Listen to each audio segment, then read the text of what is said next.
انتم شوفوا، الكاف تقدم هدية كبيرة لوليد ركراكي بعد أحداث مباراة المغرب والسنغال.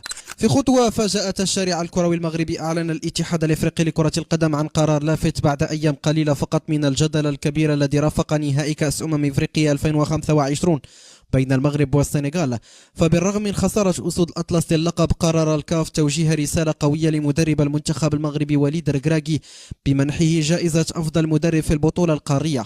وجاء هذا الاختيار حسب البيان الرسمي الصادر عن الاتحاد الإفريقي تقديرا للأداء المميز الذي قدمه المنتخب المغربي والانضباط التكتيكي العالي الذي بصم عليه طيلة مشوار البطولة، إلى جانب القدرة على المنافسة حتى آخر الأنفاس في النهائية. وقد قاد الركراكي المنتخب المغربي خلال 7 مباريات في الكان، حقق خلالها 4 انتصارات مهمة وتعادل في مواجهتين حاسمتين قبل أن يتلقى خسارة واحدة في النهائي أمام منتخب السنغال الذي توج